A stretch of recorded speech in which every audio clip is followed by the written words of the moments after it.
Mrs ওনার ব্যাপারটা অন্যরকম, উনি তো কোম্পানির পার্টনার। না না স্যার, আপনাকে এটা নিয়ে একদম চাপ নিতে হবে না। যে কোনোভাবে আমি টাকাটা ম্যানেজ করে ফেলবো। পারবে তো? পারবো স্যার, পারতে তো হবেই। বাজালে আমাকে,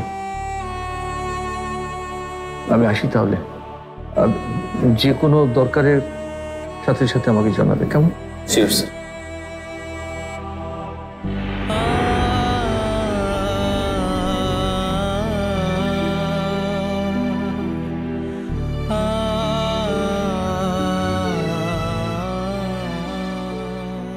মামুনিকে বিপদ থেকে বাঁচাতে স্যারকে বিপদে ফেলার কোনো মানে হয় না,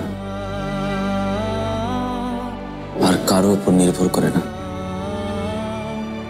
আমাদেরকে এই বিপদ থেকে আমাদেরকে রক্ষা করব আমরা নিজেরাই।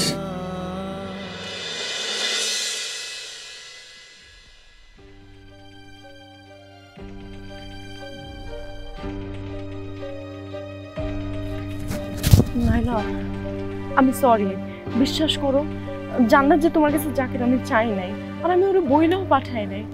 আচ্ছা ঠিক আছে, তুমি যেহেতু না করছো তাইলে আমি এখন প্র্যাকটিস করব না।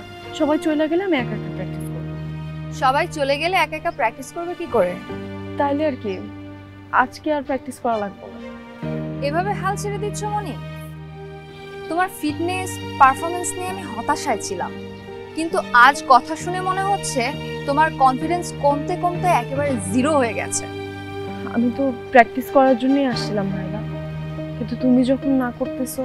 আমার না করার অবশ্যই কারণ ছিল, তবে এখন বলছি যাও প্র্যাকটিস করো। আমি যাব?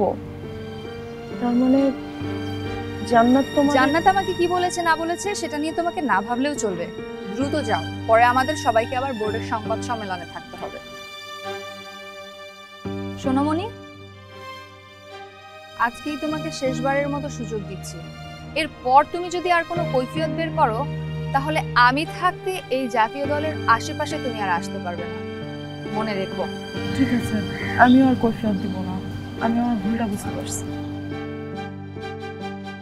জান্নাত, জান্নাত তুমি ব্যাটিং এ নামো। মনি তুমি বোলিং এ। Fast fast fast.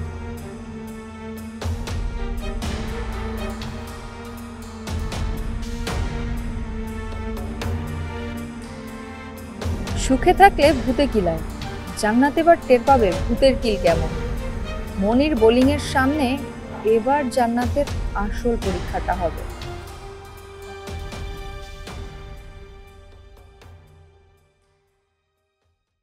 Mashrafe junior টিভিতে প্রচারিত হওয়ার পূর্বেই সম্পূর্ণ নতুন এপিসোড দেখুন শুধুমাত্র দীপ্ত প্লেতে।